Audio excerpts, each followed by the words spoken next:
Oh my goodness. Seriously, I have to just do it. It's like I can tell myself I don't have to think about things that don't matter. I was designed to do those things. How the hell does this guy know this about me? It's impossible to not see. When Dan read for my sister, she was like, he's psychic. She's like, how did you know that? Yes. She's like, it's human design, guys. Like, it's just a testimony of how legit it is. Seriously, Danny was like FBI or CIA. He's like, how the hell does this guy know this about me? Having my chart read, there were just thing after thing after thing that I was just like, wow, that's me. This man is reading me and I've never met him before. I was in the midst of one of the biggest emotional waves I've ever been in my life, and he saved my life. It seems like everybody has the same reaction. It's that aha moment, and they want to find out more. Hello, everybody. Welcome back to another episode of the Human Design Advantage podcast. My name is Jen, and we have Danny Guru with us today. Thank you, Jen. Good to see you. How are you today? I'm great. That's wonderful. Yep. It is Sunday, May 8th, 2022, and it is actually Mother's Day. So happy Mother's Day to all the mothers out there. Do you have anything to add on that? I think. Nope. Happy Mother's Day. Hi, Mom. Hi, Love Mom. you. Yep. Before we get started into the show, if you have not already, like and subscribe to the channel. Make sure you hit that notification button. I want to thank everybody who has been popping in and watching our show. Our views keep going up, and I couldn't be more grateful for that. So thank you. And please drop your comments down below because we'd love to hear from you. We are going to be diving into part 2 today of the individual creative forces and their essential needs. Absolutely. Yep. What we're doing is we're liberating the individual. That is the idea of this right now. We're going to liberate the individual. And what I've queued up here is a quick series of 3 or 4 guys that I've been watching a lot of. And they all started popping up with stuff we've been saying, Jen. We're putting it out into the matrix. We're literally putting it out there. And they're sending that bad guy after us one of these days. Who was that guy who kept trying to kill Keanu Reeves in the first ones? But these people are waking up. And Mr. Smith. Yes, they're not quite sure of what is it. They're sure. They're like, hey, no more. Typical individual stuff. Don't want to do it. You know what I'm saying? Not in the mood. Cut it out. It's this as the response. What we're hearing is a worldwide sacral response. That's what you're going to hear in all of this. Watch the uniqueness of these individuals and watch how they talk about people. Forget about just these green dollars and the paper in your wallet or the plastic in your wallet. We've got to start seeing life as energy, that energy flow that is, going to the places. Where is it focusing? Is it focusing on negative energy? Am I funding and giving my life blood and being life sucked by people that don't care about me or even worse, are working against me, or as Catherine Austin Fitz said, trying to kill me? Or am I going to work with people that are trying to fortify me? They have to keep the banking system growing, which means the banking system doesn't serve the humans are serving the money system. Yeah. Let's be clear, we don't need as many banks, financialization. We don't need all these financial types. We don't need speculators. We don't need more hedge funds. We don't need more private equity funds. We don't need more banks.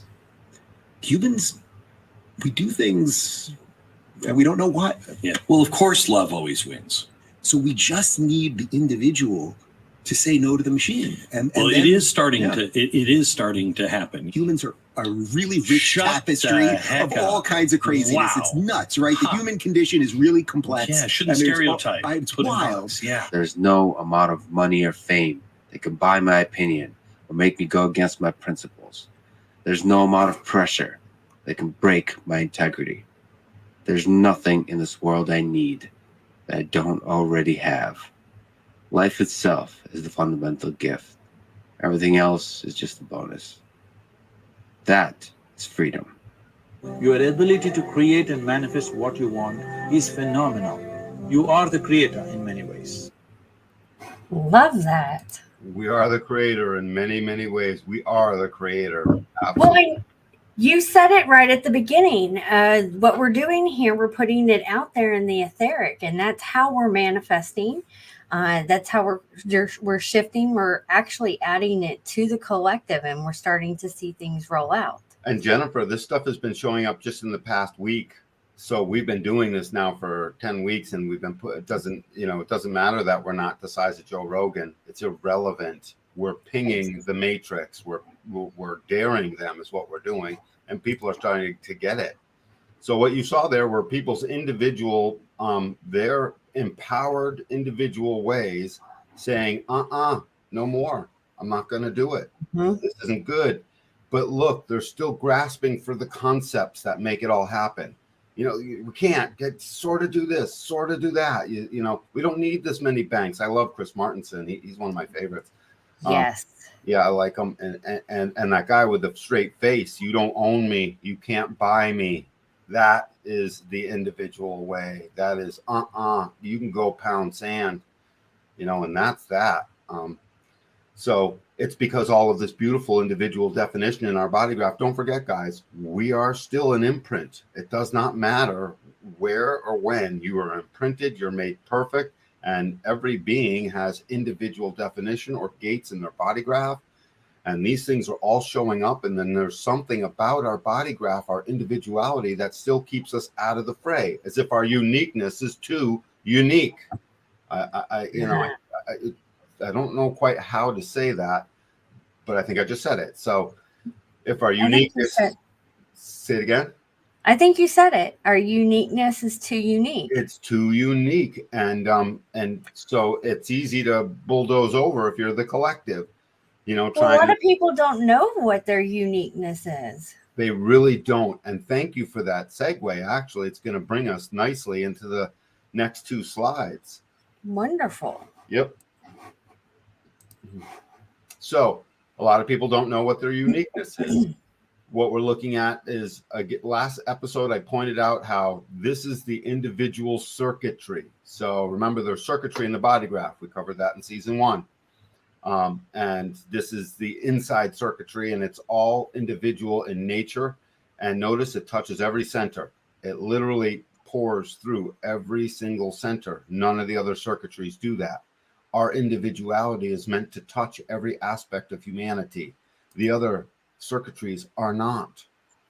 Go figure. Yet they try to usurp the authority of the individual in order to say, no, we touch it all. We are it all. They are not at all.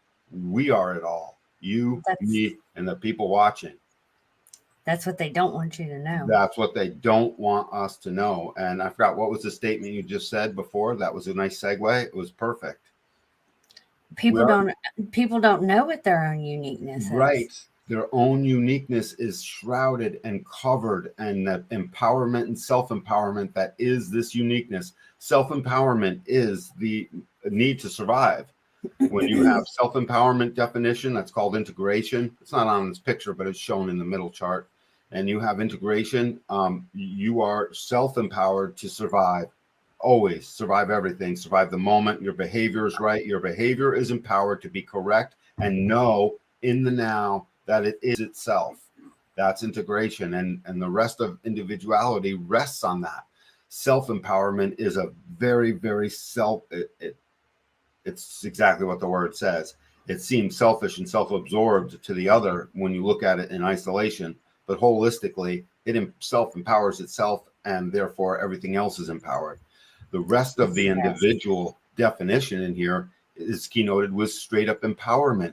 And if you think about empowerment, what it's really saying is, I get my energy as I empower you. We are nine-centered. We're here to commune. We need to empower the other. You ever notice there's no joy when you don't empower the other? Yes, that makes that makes complete sense to me, especially for me, because I'm service to others. I get such joy when I see the other person really realize who they are, or they awaken, or they're empowered. It really is. It's insane is what it is, and it's so powerful.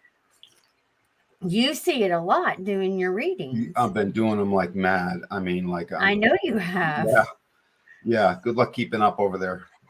Team Awesome behind the scenes.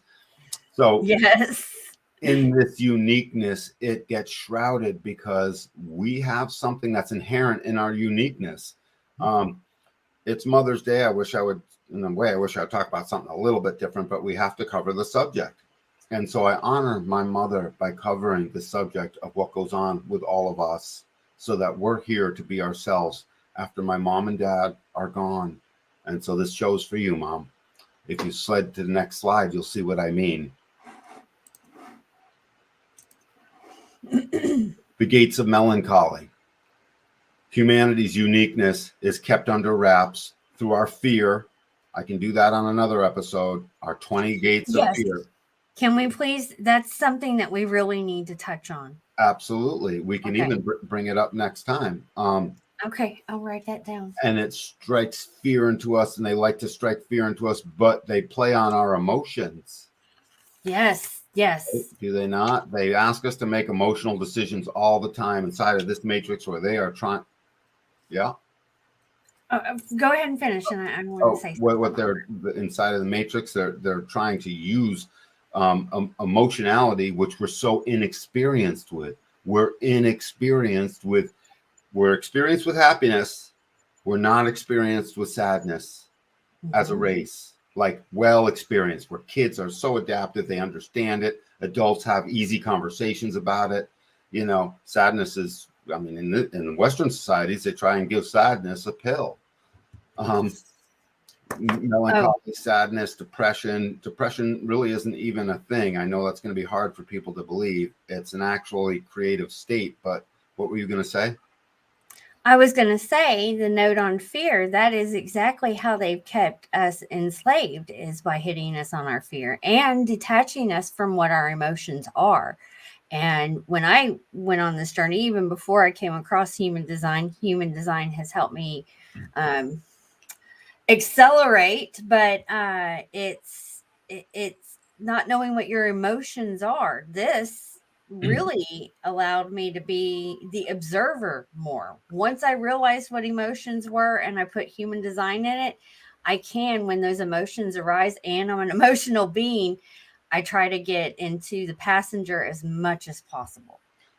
Absolutely. So just ripping through these gates of melancholy. So what happens is we have a guarantee of empowerment to empower the other through our moments. Well, really, it's after our moments of sadness. There's no human on the planet that doesn't have moments of sadness. It's baked into the program. And we all think we just want it to go away. Oh, no, I got over that. Oh, yeah, no, I slept it off. No, I feel much better today. Much better. Our sadness is our creative space. It is truly the creative space. As I've been reading from more parents, they've been seeing it with their kids. And we point to the children and I say, no, you got to let them know that the sadness is where they're about to come up with the sadness is where their intelligence is. They're about to get smart. And the parents are going back and putting that in kid appropriate language, intuitively correct for their individual unique child. You know, one at a time. Give this information to a mother and she'll adapt it and mold it into her kid. I don't need to give her the specifics. I need to give her the concepts and have her integrate them and be like, oh my God, and see it. Seeing it kills it. You want to feel the sadness, look right at it. And here they are. So this takes us away from our nature, and we start to forget that our uniqueness is so unique that it's direly important because we need it all. And what do? We start stuffing it. We start ignoring it. We start not saying it. We start feeling insecure about it being true. All of these things that take place, it's obnoxious. It is. And the forces above us, I'm pretty sure, know some of this stuff, if not all of it. And so they tug on these strings, call these the strings of a harp. They're playing us like a banjo or a harp. It's all through everything. Yeah, like the whole orchestra. So everybody's got one of these gates or two or three in their body graph because these are all of the individual gates. If you've got a gate 57 in your body graph, that comes off the spleen. I don't know if you feel like going back and forth between the slide before and this slide. Is that easy enough to do? Okay. 57 is off of the spleen on the left. That's going up towards the throat. Right there. So that's an awareness. And then 34 is off the sacral. We're going to do both of those. 34 is off the sacral. 57 goes to 34. The red sacral, second from the bottom. The 34 points off to the left. The 30, you said 34? Yep. 34 points off to the left of the sacral. Why am I not seeing it? It's in the red box in the center. Oh, okay. Yep. So see how that goes, right? Yeah. So 57 to 34, it's an archetype of power. This is the channel of power. It's an archetype of what it is to be human, that I am aware in the now with power. And that's a design of survival. So 57's melancholy is the melancholy, and it's always through hearing. It's about intuitive insight. Melancholy through what you just heard. What is going to be what you just heard and what it looks like into the future. Sadness about tomorrow. That's the melancholy. I wish these sentences were a little bit longer and fleshed out, but it's meant to take up a page on a book. Mm-hmm. Sadness about tomorrow looks bleak. It's no good. And the media plays on that. Tomorrow's looking bleak. It is no good. Yeah, it's what's playing this week, you know. It plays every week. It's something different every week. It really is, and these all play every week. The Gate of Power, 34. It's a frustration and a sadness of not being able to use one's power in the now. Mm-hmm. So I see in the now, tomorrow might not look so good. I can't use my power right now. So imagine that. Sadness over you can't use your power right now. Now, people who are listening and who will watch this podcast, if you have a 37 in your body, a 34 in your body graph, you have occasional and sometimes profound sadness over you have the power and you just don't know what to do with it tomorrow. You don't know what to do with it 2 minutes from now. You don't know what to do with it in the now. And so I am powerless. Sadness, bam. So I have all this incredible power and the sadness comes in that I am powerless. Go figure. In that creative state of that place, as soon as you're there, it is a creative state. Creation plays in these moments of melancholy and sadness and the confusion over, well, what is it really? And all of that you can think to sort of keynote this with. But if you can't use your power in the now, you're sad if you have a Gate 34. You're just sad. I can't go help those people. They're a world away. I can't go help the people in Ukraine. I can't go help I can't go help the people in the Twin Towers. I can't get anywhere near New York City, when that happened, whatever. And when they use their power in the now, suddenly they're super creative. So the creativity of the sadness is all about, as soon as you're there, embrace it. It's a chemistry. Stop looking for reasons. There's no reason for it. In other words, it's not because something happened that the chemistry came. Something may have happened and then the chemistry may have came, but the chemistry is still its own chemistry. It's driving your awareness. It's driving your intelligence. It's driving your ability to be smart 2 minutes later. And I'm talking about emotionally smart. Humanly smart, not book smart. Right. Yeah, not Einstein smart on who you are. And your inner gnosis. Yes, and who knowing you're not. thyself. Exactly. Think of all the music and poetry and all the movies and all the things that have shown up where, they're sad and then they're happy at the end. They always play us this very same binary, and yet we don't quite get used to it. It's as if everyone's so close right on the surface. They get it, but now they have words for it. If you can't use your power now, sit with that. It's great because as soon as that starts to lift, and it always lifts, if you ever notice, your sadness never stays. Never stays. It always lifts. And if you're somebody who's chronically sad and you're going to call in and say, oh no, mine stays with me forever, I'll show you why it does not. Call it in. It's a dare. Yeah, I dare you. I dare you to stay sad after I talk to you for long. So can't use my power now. Next to, we'll do the next little group of them. So we've got 10. I'm going to do 10 all by itself. Gate 10. Okay. Well, 10 and 20, actually. I'll do 10 and 20. So 10's there and 20's right above it in the throat. Again, we're doing all the integration and individual only at this point. So 10 it's this melancholy that no one else knows how to behave. No one else knows how to treat me. Or the melancholy of I don't know how to behave.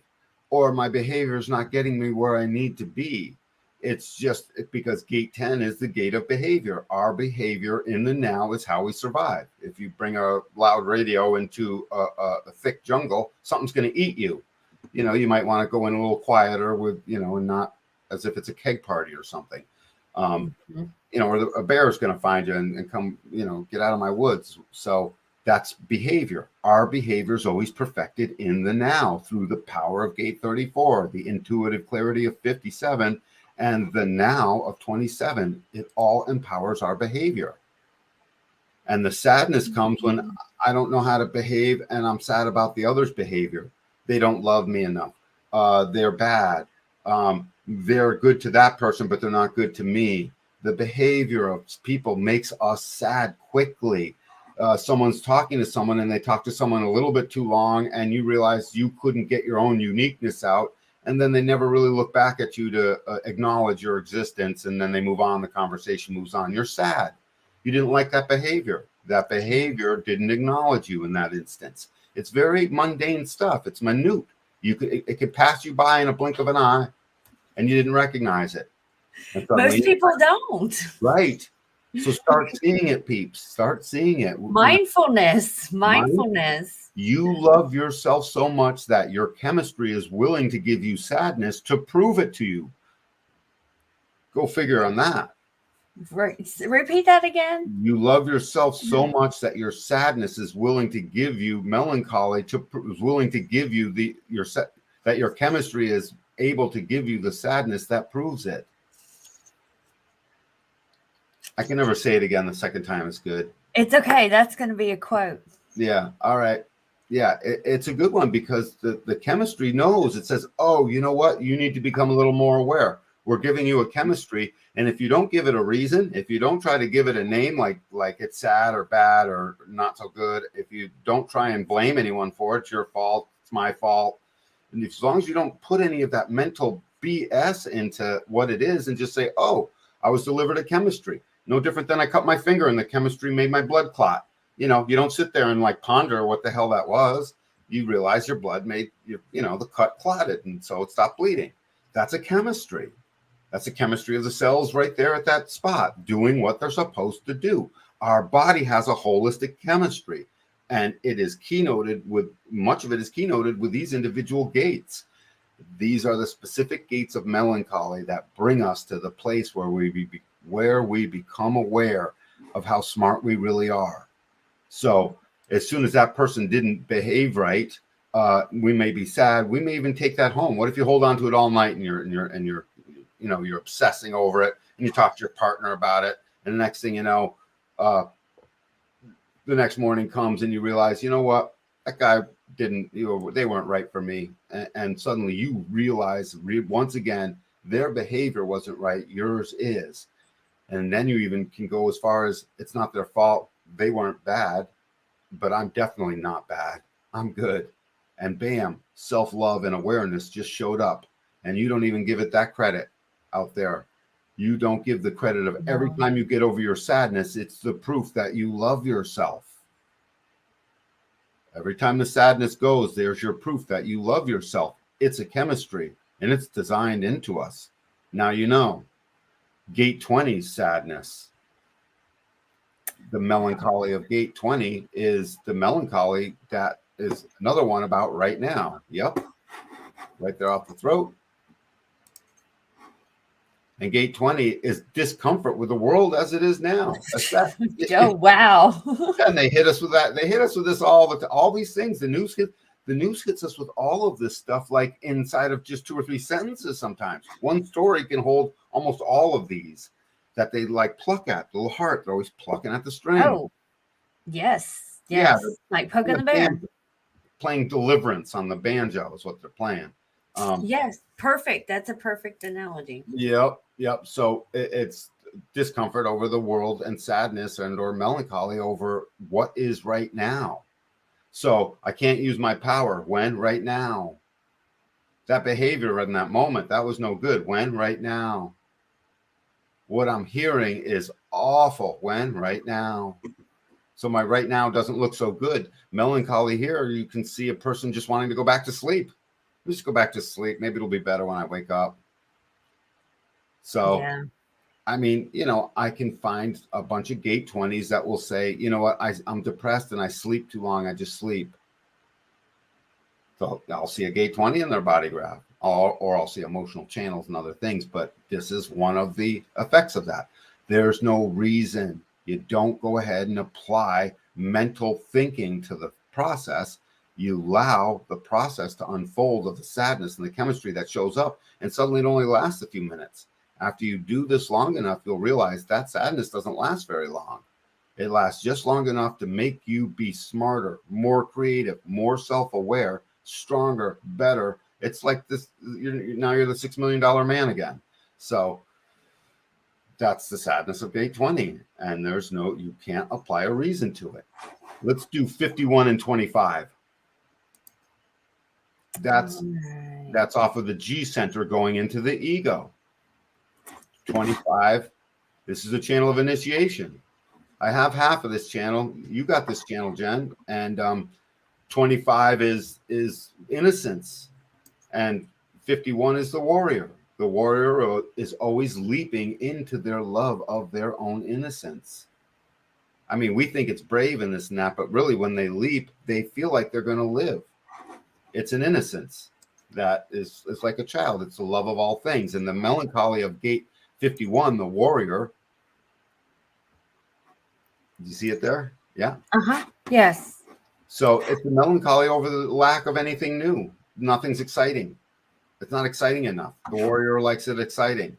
They want to be, they want the next new thing. So melancholy over the lack of excitement, over the lack of there's nothing new under the sun. That shows up elsewhere too. But it's like, oh my God, there's nothing. They're saying the same thing. It's like, imagine watching the same show over and over again. If someone said, hey, you have to watch the same show, you just start to get sad. It's like, I don't want to watch it again, or a million things. If a person keeps saying something the same way and you're sad about what is it that they're saying, there's nothing new coming out of them. Suddenly the warrior in you, if you have a gate 51, wants to usually leap out of that situation into something more exciting. We have a genetic proclivity. Is that why I lose attention? Say it again. Is that why I lose attention? Oh, I would imagine. Like if it's not stimulating, You step out. Yes. Yeah, step out. Humanity is designed to step out after the stimulation is over, or if there's not enough stimulation, or if it gets boring and it's like nothing new under the sun. And think of the warrior with no wars to fight. Now that's an old centered example, but the warrior put out to pasture, that warrior would be like, there's nothing new. We should pick a new word for warrior, but it's just such a good one. I like it. And 25 is the melancholy of being insignificant, because it's just straight up innocence. 25 is the love of all things. 51 is the ego heat and fire to leap into the love of all things, especially the love of yourself in all things. How about the love of yourself and your behavior right now, empowered by the power of your intuition in the moment? I'm stacking up all the keynotes. So insignificance. I'm insignificant. Never mind, there's nothing new. I'm insignificant. I can't get it done. Something, God has it all wrapped up. What does he need me for? He's perfect. I'm a speck. Just why bother? Nothing's good. I'm in a dead-end job. I'm insignificant. It sucks. Sad. There's a lot of that. Yeah, you sit in that sadness for a little bit, and you may still be in that dead-end job, but you'll start to see it differently. You'll start to see it differently, and your individual way will say, I'm not, I don't like it. And that's, and before your mind can get involved and start saying, oh, well, you can't do anything about it. What else are you going to do? Blah, blah, blah. Hey, mind, shut the flock up. It's not your domain. What is not your domain is this chemistry. I'm just going to sit through this chemistry, and who knows, if you allow it, you'll start to make decisions that navigate you away from that job. It won't happen tomorrow, or maybe it will. You never know. This is in the channel of initiation. The warrior is on the other side. Maybe you'll find the next new place to leap into. We don't know. What we do know is you definitely won't if you don't start seeing it. Yep. Seeing it kills it. It kills the dread of the melancholy and the sadness and the low point, and turns it into the creative space it's supposed to be. Think of all the music that plays in the sadness. You know, most of it, much of it. You're sad, you go put on some music. You're a teenager, you put on your favorite band, go in your room, all that stuff. You're not insignificant. Let's do the next two. So the next two are the channel of struggle, 3828. 38 and 28. And that's going from the root center up to the left to the spleen. The channel of struggle, a design of being stubborn. All of this definition is keynoted with other things too. I'm going to throw them in here just as I go along. One of the keynotes for all of individuality and integration is life is difficult. It's a struggle. Why is it such a struggle? You know, it's like, I got to get up. I got to get old. My body doesn't work the same anymore. It's a struggle. And we feel like life is difficult. And that all by itself is a sadness that can show up until you realize, hey, it's fun. I'm lucky to be here. This is, you know, what's the alternative? How about I'm not here? You know, that's your alternative. So Gate 38's melancholy is that there's nothing to fight for. What am I fighting for? What the hell? About just these green. Sorry. That's all right. Yeah. 38 is just not knowing what to fight for. The sadness or melancholy over, like, just suddenly you've lost, the warrior lost track of what to fight for. And I don't know what to fight for. I feel insignificant. You see how I can stack these things up when you have, because everyone has several. I'd be hard pressed to find a single body graph without a single gate of individuality in it. I suppose statistically one will exist, but you know, I haven't seen one yet. So they stack up. If you have a bunch of these, I stack them up and I start making sentences out of it. And you can make sentences out of it left and right, up and down, and you start describing the person. And that's why we get all those amazing reactions on that intro we have, Jen. Yes. Yes. It's just a language. It's the fluency of stacking this up. These are keynotes for the genetic matrix going on deep inside your body that bubbles up to the surface to be the life you're living. Get used to it. We now know this. We know it. Don't believe me. See it for yourself. So yes. What am I fighting for? What am I fighting for? I don't know. And then 28 is in an awareness center. It's in the spleen. The spleen is always aware moment to moment of the things that are good or not good for us. It's called the game player because it's got to play a game. It's got to take a little bit of risk. It's got to know when to risk something so that life can become worth living. They can find something to fight for. And the melancholy of Gate 28 is I can't quite tell what's worth it. If you go back to the other slide. You forget about just these. That's all right. It feels like it's devoid of purpose. So what am I fighting for? What's the purpose? What am I fighting for speaks to what's the purpose, but it's not aware yet. It's just, what am I fighting for? And then along comes the awareness of in the now, what is the purpose? Is this purpose good for me or not good for me? That's what spleen does right now in the moment. Good, not good, healthy, not healthy, you know, right, not right. So just life is devoid of purpose. I think I'm fighting for a purpose. The fighter might think it knows it's fighting and it gets, it's like, I want to fight. And suddenly you're not sad because there's no fight in you. You're sad because you can't even tell what you're devoid of a purpose. What's the purpose? I'm staring at the same blue wall in my house day in and day out. What's the purpose? You know? So when that comes along, you can be well aware. When that comes along, you just be prepared because whatever the purpose was supposed to be, you're going to become intelligent as to what that purpose is. Intelligence and getting smart is what is inside of the moments of melancholy. Yes. And if you tell that to your 3-year-old, it's like, oh, sweetie, no, that's where you get smart. And the 3-year-old said, thanks, Mom. Okay. they can integrate that just fine. Yes. Yes. Yep. So sadness is not bad, guys. And if I ask a whole audience of 200 people, who here can say sadness is good? And I raise my hand. I mean, how many hands are going to go up? A couple? I will, because I realized a lot in my last emotional wave. Well, when we get to the point where all the hands go up, we know we made it, because that's what we want to see. So it's devoid of purpose. You're looking for what is going to be the purpose of what is it you're doing. And now we're going to go to the channel that's over on the other side. The channel of emoting. It's 39. It's 39 and 55. 39 where the mutation is taking place. On the other side. Yeah, so this is emotional. So it's going to have a double whammy. It's going to have an emotional wave to it, separate from the melancholy. The melancholy can spike the emotional wave. It can do it easily. These things go in tandem, and that's why sometimes the individual seems so blue, like they're just so far down in their emotional wave, and then they're sad on top of it. And the sadness of Gate 39. Gate 39 is the provocateur. It wants to provoke the spirit, the human individual, unique, too unique to even understand at times. And it's so unique and too unique to understand that it needs a whole adrenalized gate to point at it, to provoke it, just to figure out what its uniqueness is. And that provocation is the provocation of either not cooperating or saying something smart ass that makes the other become provoked. It's trying to provoke the spirit, and the melancholy comes in. I don't know what to provoke. It's almost like flirting, by the way. You ever you're in high school and you hit your boyfriend in the arm and he hits you back? Well, on the outside, just looking at it in a moment, it's like, why are they hitting each other? But between you guys, no, that's love language. The spirit is there,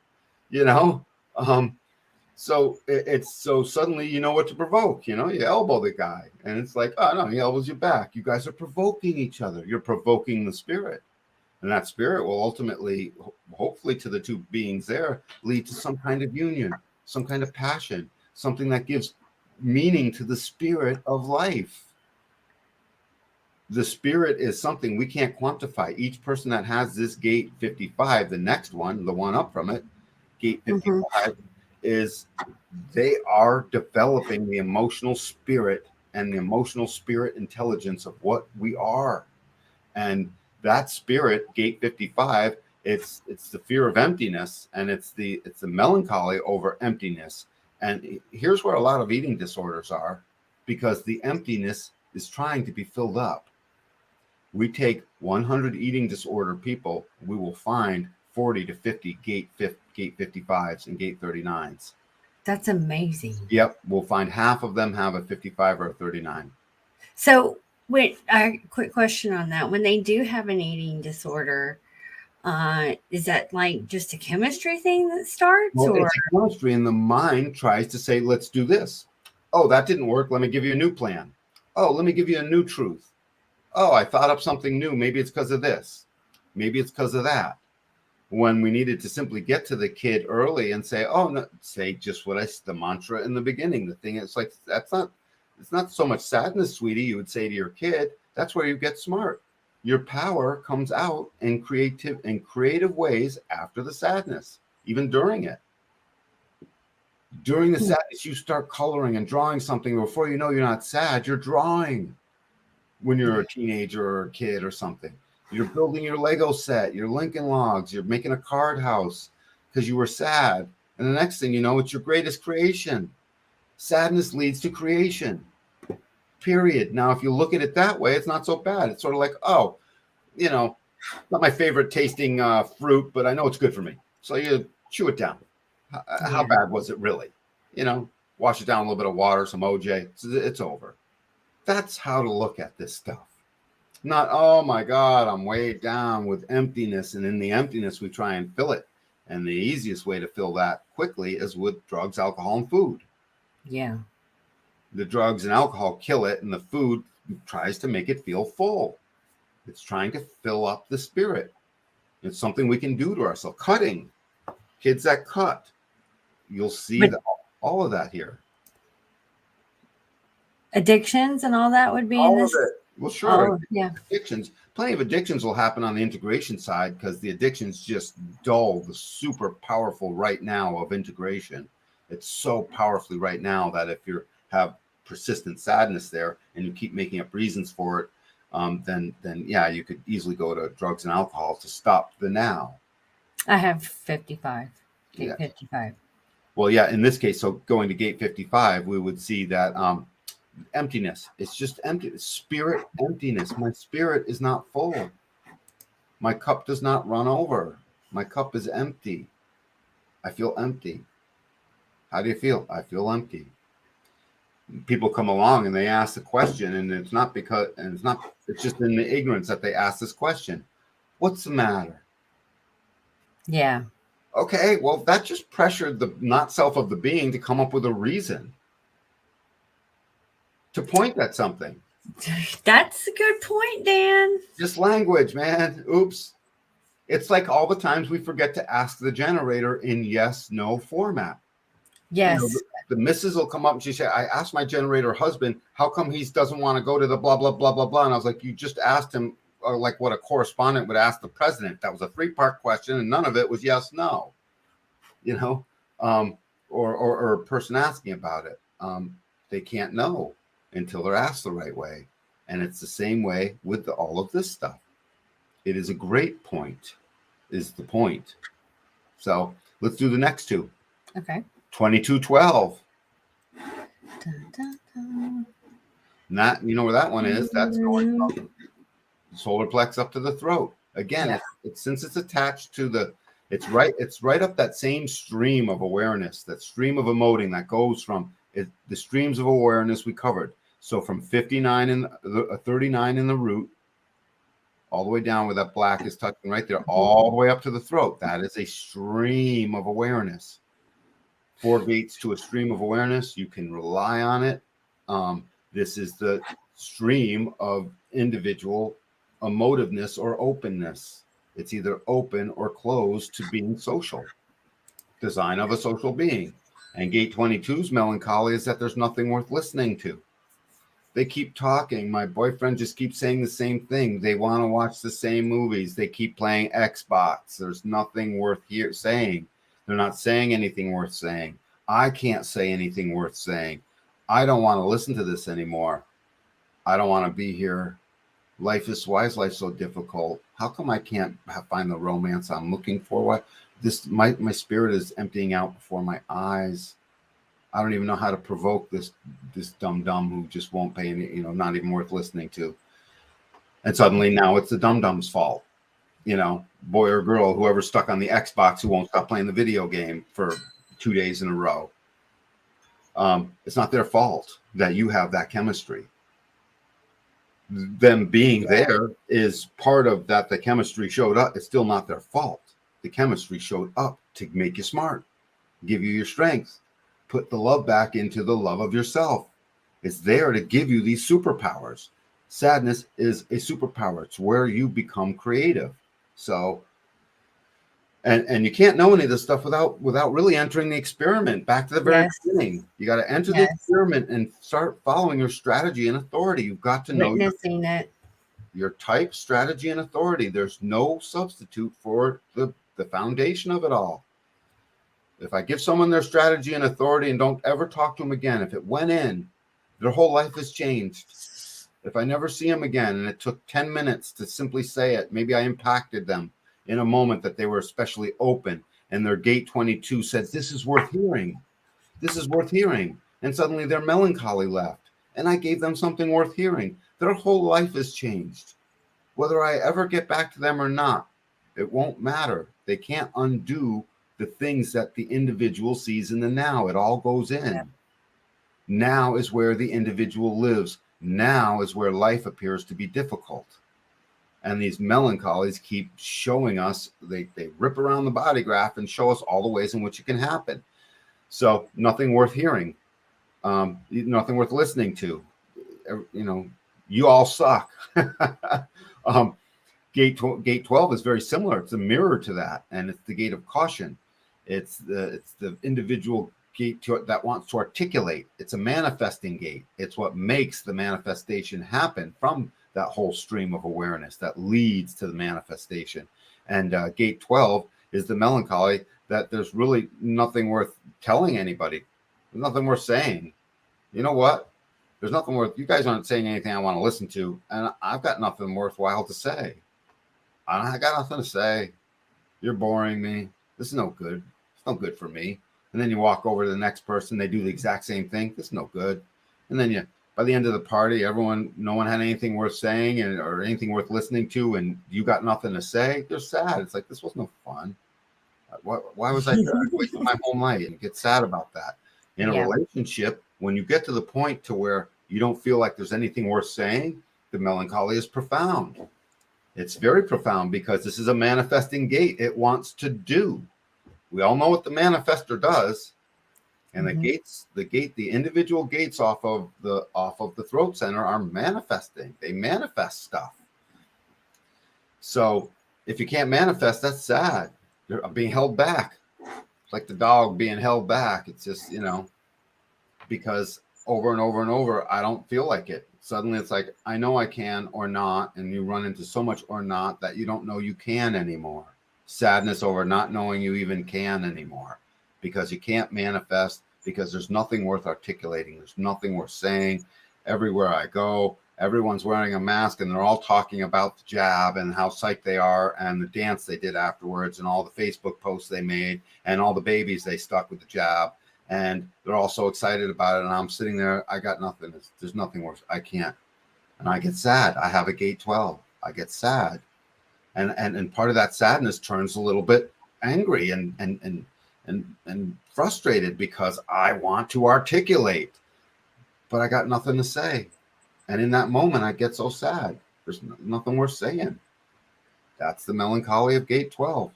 It's disempowering is what it is. And that's sad all by itself. Let's do the next channel. I have that gate too. Yeah, you have both 20, 22 and 12. Uh-huh. Yep. Okay. So this one.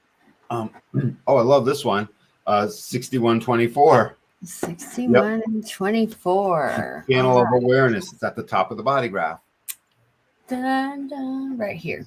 Yep. And it's 61 is the gate of mystery. And 24 is the gate of the return and rationalizing. It rationalizes by returning all the time. And gate 61 is a pressure. It's a pressure to solve a mystery, to have a mystery, to be in a mystery, to spot the mystery.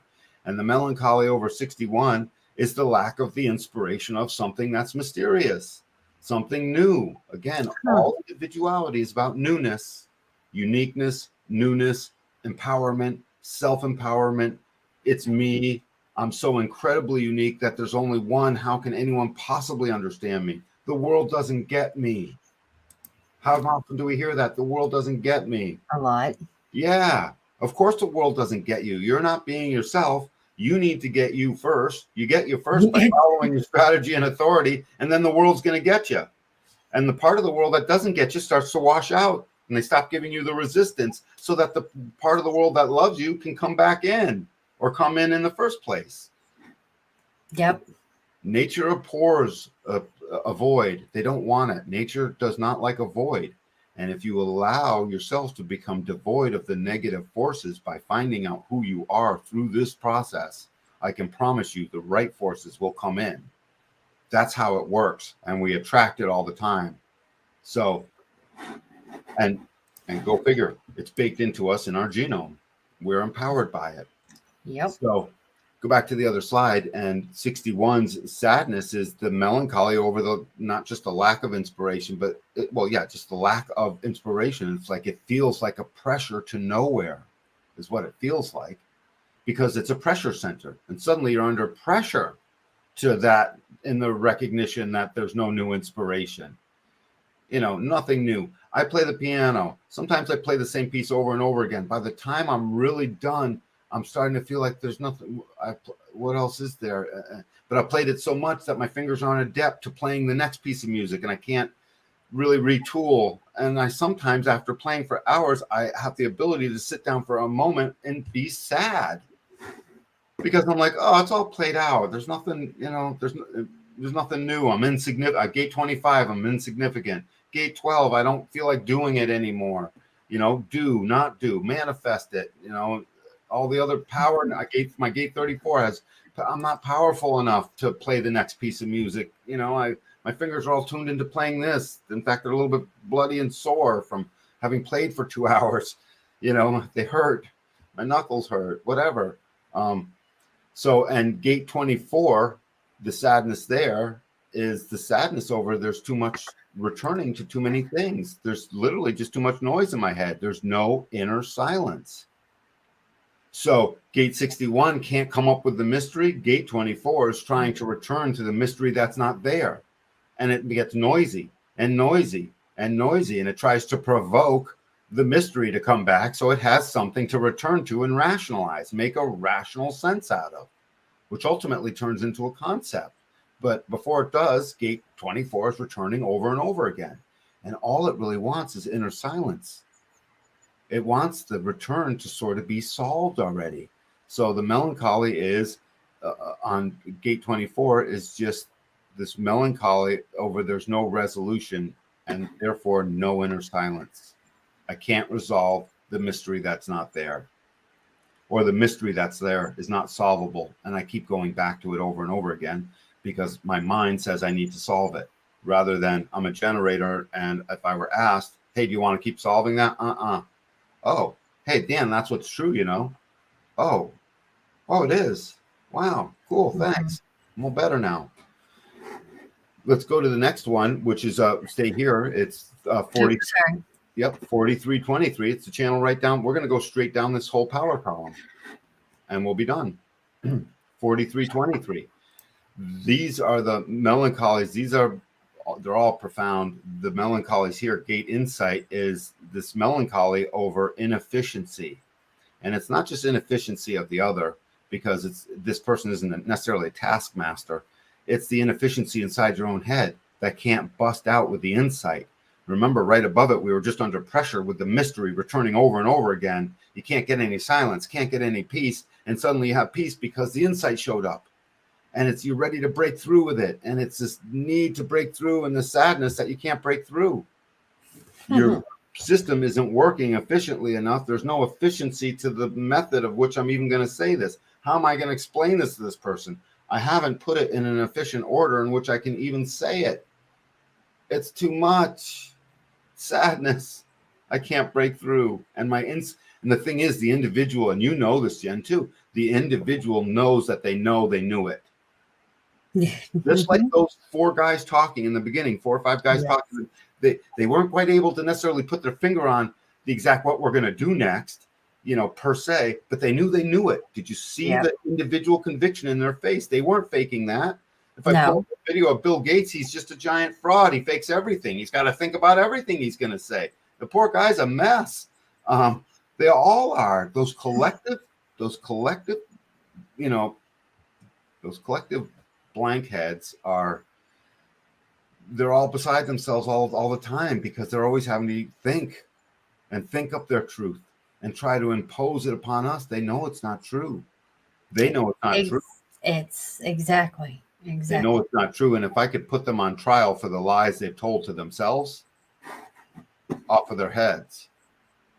Yeah. So 23, the next one down, is the gate of assimilation. And it's a frustration. It's right below the 43. It's part of that channel of structuring. The design of where you're a genius to where you're so genius you can't even spit it out because the other can't quite hear it. So genius to too much genius, and you appear so unique that the other can't understand you. And then when the other can't understand you, they suddenly feel like, you're odd, you're different, you're a weirdo, you're who are you? What are you trying to say? And so what?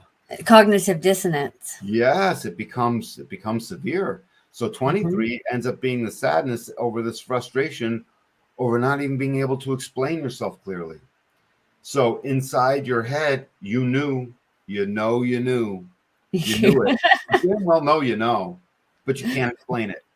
And it's a straight up sadness of, I can't explain it. Where are the words? Come on, kid, explain it. Where are the words? And they don't got the words. The words don't. Yeah. Show. Now, if that happens just once, maybe they'll stumble over it and get on to the next one. But let's say that's in a conversation. That happens 2 or 3 times. Now that person leaves the conversation and the person's stuck, unable to explain themselves. They're sad. How come I didn't say this? They spend the next whole rest of the day. Why didn't I say this? Why didn't I say that? You know, I should have told them this. I knew I should have wrote this down. I should have wrote all this down. Yeah, that's going to go real fluidly well in a conversation. Hey, let me talk to you. Blah, blah, blah. Look at my cheat notes. Da, da, da, da, da, da, da. Isn't this a fluent conversation? It's not fluent. No one's going to write it down. You might luck out and be able to write down a keyword or two just to peek at while you're talking. But as soon as you look at it, your mind's going to work reading, and you're taken right out of the now. So if you can't explain it in the now, the sadness is there no matter how good your notes are. Sorry. And next time you'll recognize you were trying to convince someone. Let's say you were a generator trying to initiate. You weren't listening to your strategy. Let's say you were a manifestor that wasn't really informing them and you didn't recognize that they were dialed out. Let's say you're a projector that isn't being invited to say anymore. Boom, their throat's closed up right away if that invitation isn't there and that recognition of them isn't there. And that's a sad place. Bitter too. It's agitated. It's not feeling very good. Let's say you're a reflector and suddenly they stop listening and you go into a profound disappointment. I came all the way here to tell you this, and now I can't get it out. Sadness over not being able to explain yourself efficiently. That's the efficiency on the one above. The sadness over the inefficiency of the explanation. And 23, the sadness over the lack of the explanation. Not being able to explain yourself. Let's go down to that. Well, go ahead. Nothing. That's interesting. Want to say something? No. Go ahead. I'm gonna try to literally stop talking the second a sound of a syllable comes out of your mouth to see, because sometimes something will come out. So the next channel down, that channel of inspiration, which is 8 to 1. I love this channel. This channel is so unique. This is our human creative role model expression. The expression of Gate 8 says, I want to make a contribution. I know I can contribute or not. That's what Gate 8 says. And Gate 1 is, I am what's being contributed. I am the individual, unique, unable to explain, creative expression of myself in the now. Don't forget, all of individuality is in the now. That's why the sadness can seem so profound in a moment. You go to tell a joke and the punchline isn't delivered and no one laughs. It's immediate. That feeling of in your pit in your stomach, your creative inspiration didn't come out. And the sadness of Gate 1 and 8, let me do Gate 8 first, is this melancholy about no one's paying attention. They stopped paying attention. They weren't laughing at my joke. My joke didn't work. I didn't deliver it right. I couldn't contribute laughter to the crowd that I came to empower with my routine. That's got to be so disempowering. The musician that goes to play and his guitar is totally out of tune. Mm-hmm. And he's got to spend the next 4 minutes getting it totally in tune while the crowd is sitting there watching. Very can't make the contribution. So that's the channel. This is the channel of a creative role models inspiration. It's just called the channel of inspiration, but it's role models inspiration, because when you are being yourself, you are the archetype of a creative role model in the now. So go back to Gate 1, right above Gate 8, on the list on the other. Oh. Yep, all good. So right above the number 8 is 1, the gate of self-expression. And it's the melancholy over not being seen as different, not being seen as unique. But again, the comedian wasn't different and unique enough to empower. Don't forget, all of this stuff is keynoted with empowering. He's trying to empower the audience to laugh. Laughter is such a joyous state. It's when you're laughing, you are right now. It doesn't matter what a broken down whatever you are, the most unawake, unaware blob of a whatever who's just a miserable. Klaus Schwab, when he is actually laughing, if the laughter is real and he's not faking it for a camera, and something someone said was actually funny, even though it may be wicked because he's laughing at someone else's misery, maybe, but if he was actually laughing, he was actually being himself in that moment. And then he went back to being a collective freaking nutbag that needs to get gone. We need to fire him. He needs to get fired quickly.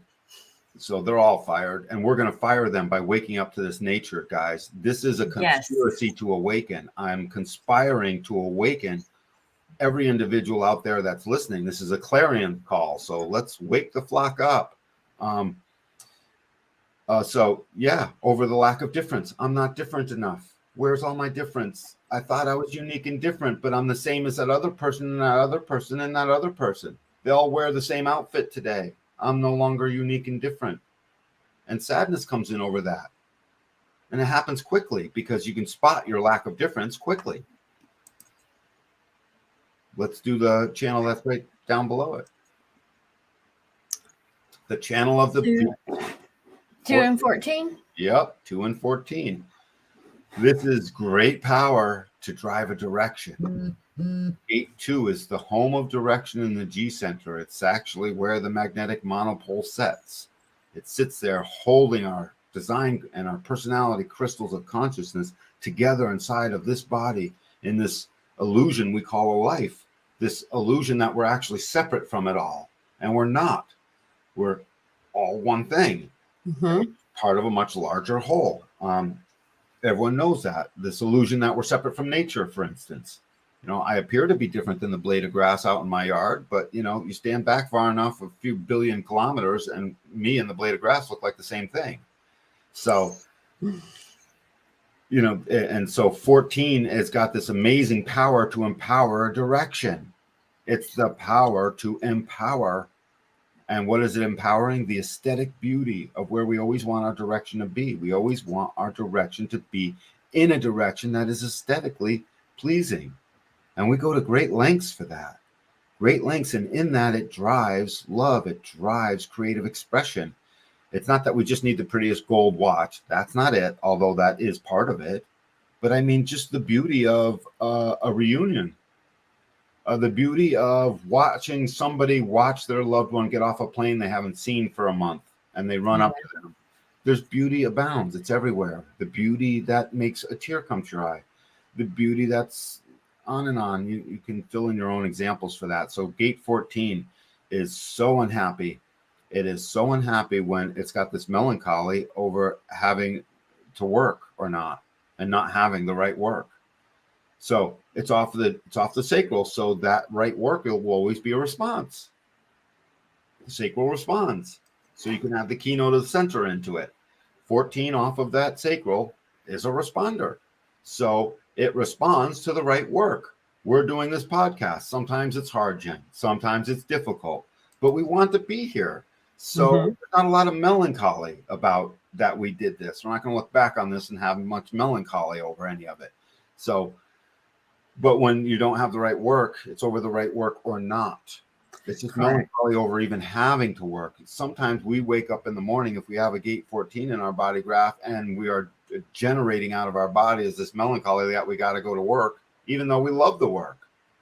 It's just a melancholy. So picture how this is the great place a perfect place to show how it makes you smart, makes you powerful, makes you strong. That's where all the juice is. The juice is in the sadness. The creativity is when you're out contributing what you just got from all of that afterwards. So Gate 14, they're going to be sad about having to go to work or having not to go to work?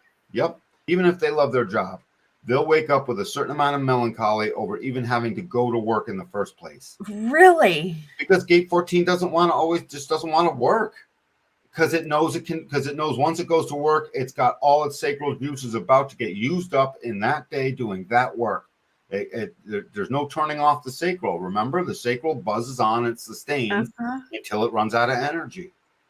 So in the morning you wake up, it's like, I don't know if I have the energy to want to do that. Do I really want to do that? And in that moment of sadness, when you re-recognize why you love your job and you want to get in there and kick some ass, what did you just do? It's the same thing as doing a workout, doing a Pilates, having a meditation, being mindful, listening to your favorite music on the way into work, whatever. Except it did it chemistry inside your body for your own self. It re-empowered you to go contribute your energy towards a thing that you know you freaking love. Listen, dude, you love being there. Shut the hell up. Get your ass in the car and get to work. Your inside will say to yourself once you're done being sad. That's you're going with the create. Now, not only are you going into work, but after that sadness, you got smart. Hey, you know what? I'm going to go in there. I'm going to do this. I'm going to do this. I'm going to put this in this order. You know, my genius to freak is going to know what to say. I'm going to contribute my creative inspiration. It's going to contribute in the now, and people are going to accept it. I'm going to empower them. I don't feel insignificant. The warrior doesn't have nothing new under the sun. There's plenty new under the sun.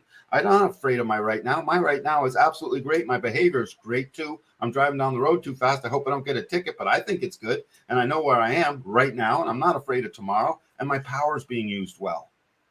And I'm not returning to things that don't matter, and I don't have a lack of inspiration. Do you see what I'm doing? I just keynoted all the gates we just went through. Yep. And I stacked them all up real quick.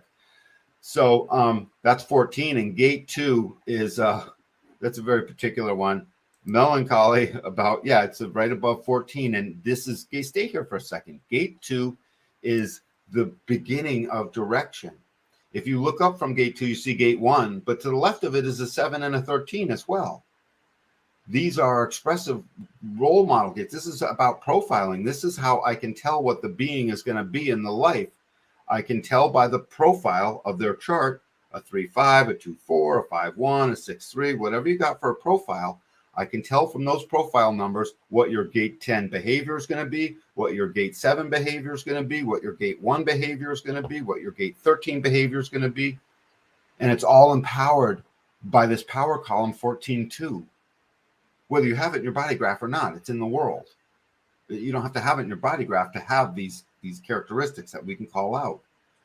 So there's a certain behavior for each profile line. Each of the 2 profile lines will act out their difference in all those gates I just rattled off, and 4 others, by the way. So gate 2, go back to the list, and gate 2's melancholy is about things not moving fast enough. Think about it. It's on a direction towards aesthetic beauty. It's just that simple, and that beauty is enormous. And so, like the kid that's always asking, are we there yet? Because they know they want to get to the beach. That's where the beauty is.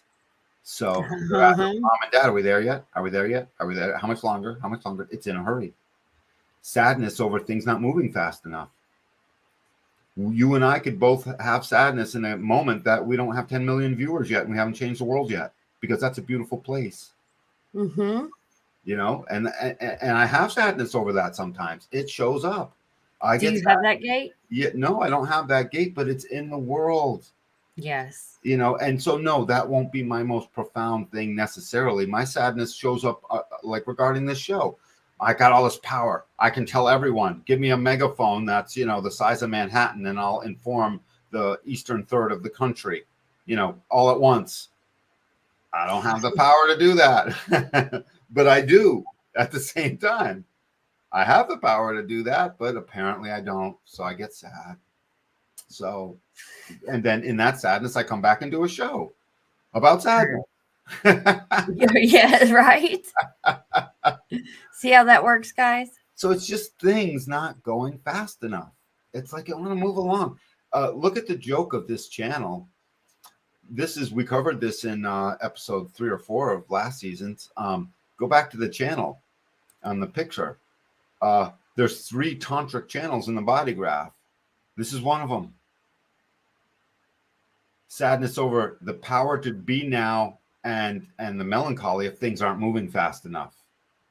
The tantra of things moving quickly. This is where the quickie was born. The tantra of the quickie sits there, you know. I mean, literally. Sorry if that wasn't the right humor for some of y'all. But there it is. The two channels on either side of it, the channel of rhythm and the channel of discovery. You add these 3 channels up, and this is the Tantra of Humanity. The Tantra of Humanity used to be between the root and the sacral. as our 7-centered cells, but it has shifted. We covered this too. It has shifted up to be the Tantra between the sacral and the G center. When it was the root to the sacral, the Tantra was strictly sexual. It was just all about all the sex. Now that it is between now that it is the sacral's endless energy to empower the love and direction of humanity, that Tantra has shifted. It's no longer just sexual. It's about love and identity and the empowerment of it. And we can include sex with that too, but it's not just, basic sexual desire anymore in the Tantra that would exist within that. Our Tantra has been given an upgrade, just like our 9-centered being got given its upgrade from needing to cooperate only to needing to commune. Communion is a whole order of it's a whole spiral up from cooperation. Remember, cooperation, you after you're done cooperating, you don't have to have anything to do with that person anymore. Communion says, yes, you do. You're in communion with that person until the day they die. And you do too. So sadness over not moving fast enough. Come on, step it up. So people with this channel, they're quick. They want it quick. Come on, give it to me quick. But then again, that could be said for all of the individual channels, because life is difficult if you have individual definition or individual gates. That's where you'll find life seems hard. And that's where there'll be a melancholy that you get to transcend. It's not need to, you get to. You have the privilege to transcend it. It's your God-given right. Last channel, the channel of mutation. I love this one. I have gate 60 of this. The gate 60 goes up to gate 3. So this was a previous tantric channel. Now it's a format channel. It got its upgrade. Yep. And channel 360 is the channel of mutation, and gate 60 is called the gate of acceptance. It's about limitation, and it's the acceptance of limitation or not. So how come when you say, like you said, the gate of mutation, but it has a different one? Well, the channel of mutation is what 60 and 3 makes. Okay. And I speak a little too fast, and sometimes I put the words together. So gate 60 and gate 3 are the two gates of the channel of mutation. Okay, that makes sense. Yep. And gate 60 is about being limited. It feels stuck. It's about transcending the old way. Everything that is in the world now is currently the old, and anything that's new transcends the old. We're in a constant renewing process of doing that. Yes. And we're genetically made to do that. We can't not do that. The forces above us wish to stop us from bringing things new. Nope, we want to fix it in time. Here it is, and no more new. They don't like new, but the individual way must bring new. It has to bring the new. And the melancholy over gate 60, which simply has to accept its limitation until it is transcended, is the melancholy of having nowhere to go. I'm stuck. There's nowhere to go. I know something new. There's something new right on the horizon. Something new is coming. I can feel it. There's got to be. I can't be stuck here. I can bring this back to me playing the piano over and over again. At the very end of the piece, let's say I couldn't get through the end. I can't get my fingers to reach it. I got to practice it more. I'm stuck. I can't get to it. And until I transcend it. And then I'm not stuck anymore. And what drove that? Gate 60. And so it's the melancholy over the feeling of stuckness. And that stuckness gets unstuck when gate 3 comes along and puts it in order. The gate of ordering. It transcends the limitation. But it can't do it until the creative pulse is there. So gate 3, off of the sacral center, pointing down at the root. Gate 3 is the melancholy that there's too much going on and it doesn't even know if it wants to be here. Go back to the list. Melancholy about nothing everlasting, because gate 60 is going to keep coming along and pressuring it to get something new. So I just put this in order. It's ordering, and it's like it's looking at the ordering that's going on, and suddenly it's not going to last. Is this going to last? I don't know if it's going to last. And that ordering shows up in a moment. But is it going to last? Sadness over? Is it going to last? is it going to last? And that the funny thing about that sadness is it helps bring in something new. Because after you are done being sad about is it going to last, you come back out the other side and said nothing lasts forever. The transcendence in Gate 3 is the perpetual recognition that nothing lasts forever. Yeah, and it keeps showing up in that. Nothing lasts forever, and ordering, putting stuff in order, the ordering of the chaos that was below and the confusion of not being able to transcend. That is transcendence. That's literally putting stuff in order and going through that sadness that there might not stay in order. That sadness is the new thing. It brings you into the new thing. It makes you smart again. So we can basically stay on this slide because we're done, Jen. We're done. The individual lives in a pulse, and they don't get to have that pulse show up on their timing. The pulse is a chemistry inside of your genome, inside of your genetics.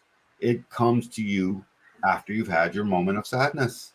That's when the pulse comes. So the music plays in the moment when you feel a little bit down. The pulse shows up unannounced. You have no control over it. And it can show up when you're not sad, by the way. It's not the only time, but I'm just saying that is a time when it shows up. And then that individual pulse just is, it's outside. It's independent of will. We don't get to choose it. That's why the individual is always kept down. Because their uniqueness is so unique that they're easily squashed. They're easily relegated. By the collective. They're potentially they're easily enslaved. And that's what they're trying to do to us now, is enslave us. And I say, no way. I want the individuals which make up the collective to be liberated. It's time to liberate them. Liberate yourself from your sadness. There's no reason for it. It comes in a pulse. It comes and it goes. It makes you smarter, stronger, wiser every time. And I defy anybody to tell me when their sadness actually stayed and never left. Because it always goes. That's the pulse. And the quicker we get used to that, the quicker, we will ignite the revolution of the individuals, which is already being ignited. You see it on the podcasters. They're giving that to us over and over. They're encouraging that unique individual way, and the collective hates it. They freaking hate it. They would love to outlaw all of it. I saw Barack Obama saying, we need more censorship. Well, screw you, Barack, stinking loser, dang, whatever, Obama. I'm trying not to swear, Jen. How am I doing? You're doing okay. We're making moments of silence show up because I have F-bombs I want to drop all over. I know. Yeah. So, what an idiot.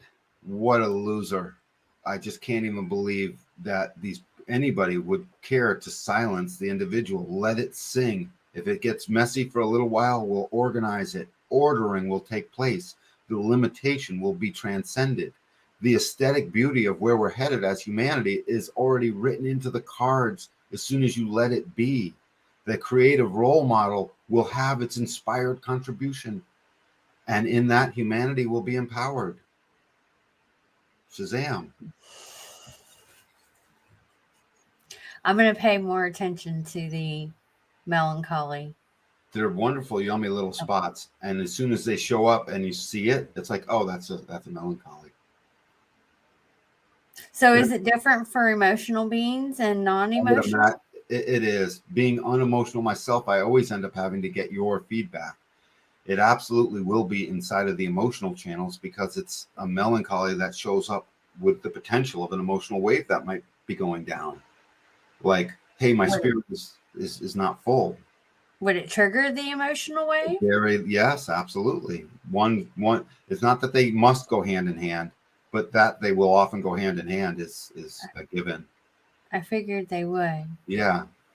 So I bet you can hardly tell the two apart sometimes. Huh? I bet there's plenty of times where you can't even tell the two apart. So they are sort of one and the same. No, well, I'll be more aware of it now. I'll start paying, and I'll give you my feedback. After I perform my own experiment. I will give my feedback on that. Yeah. There was another question that came to my mind that I wanted to ask before. It left. I can't. Oh, in those moments, would you live your strategy and authority? All day long. Okay. I'm a generator, so I got to wait. I got to wait until the next pulse comes along to respond to. So, but for me, then I just inform.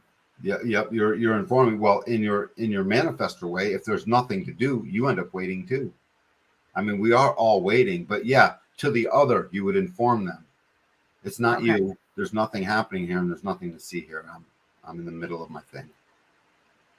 So to reduce, Waiting for my next creative spark. Yep. Waiting for my next wave to come through. Yes. So that would be how you would inform the other. Okay, now that we're talking about that, that usually typically comes after my emotional wave. Absolutely. My emotional wave is am I saying this right? I don't know if I'm saying keynote, but it's a postmark to tell me that whatever is happening, there's going to be a switch. Absolutely. I call it a road sign. It's a road Yes. sign. Yeah. It's your signal. It's your marker, like you said. Yes. Now that I'm aware of it. Yep. Road sign's a good one. Tells you to stop, tells you to go, whatever. Correct. And in those emotional waves, I am learning not to do anything. Right. Because I'm not to do anything. Jen, it's funny. So in relation to all of ourselves, you're here to do while the rest of us are waiting. It's true. But in relation to humanity, as it relates to nature, we're all waiting. No one is immune from the waiting part. So many times the manifestor cannot do. The pulse isn't there. What you name it. You come up with some words for it. There's a million and one. You know the intro. Right. I told you about that. I can't, Well, not right now, but I'm saying over time, you'll come up with many, many things for it, as will we all. Everybody come up with keynotes for the things I just said as it relates to your own unique individual way. It's part of the experiment. Look up your body graph. Go to jovianarchive.com, my free body graph chart or my free chart. And just go there, get your chart, let it download onto your phone, and find where these gates are in your body graph. Start to experience it for yourself. Don't believe me. You can't help but to see it if you're open enough to actually just go look. Mm-hmm. And it's fun as hell. And you can share it with people and empower them. And you look at other people's and you can empower them with what the scoop is. And suddenly we're being awake creatures in communion, speaking like folks that aren't broken, dead, and dumb. And collectively trying to squish us into a freaking prison camp of having nothing and being happy. Fuckers. With that said, he finally got an F-bomb in. So, guys, thank you for tuning in today. If you have not already, please make sure to like and subscribe. If you have any comments about the show, drop them down below. And if you have not already gotten your reading or session with Dan, please make sure to reach out to us. You can check the links down below. Highly, highly, highly recommend getting one. And you don't have to take our word for it. Just go to our channel and look at what everyone else is saying. So, very beneficial. Thank you again, Dan. I think this was an excellent episode. Really was. Self-contained. We'll do the fears next, maybe. I think that's perfect because I know that's what they're feeding on right now. So, all right, Will Dusky. All right, guys. We'll see you next Sunday for the Sunday show. And don't forget to tune in to Wednesday night show, which we are changing the time. Yep. We are moving it an hour early. So that will be 8 o'clock Eastern Standard Time, 5 o'clock Pacific Standard Time. Yep. So be on the lookout. Bill Gates. What do you think? We'll do Bill Gates. Well, maybe we will. I got to look at him and see if I feel it. All right. I watched him today, and I was like, he's just a little liar. Everything he said was a lie. I was like, you're a little freaking liar, Bill. It's just your moving lie bag. So, sorry. No, you know how I feel about it. We will definitely keep you posted on who we are doing this Wednesday. So, guys, it's been a pleasure. And all you moms out there, happy Mother's Day. Y'all go enjoy your day. Indeed. Talk to you later. Bye for now.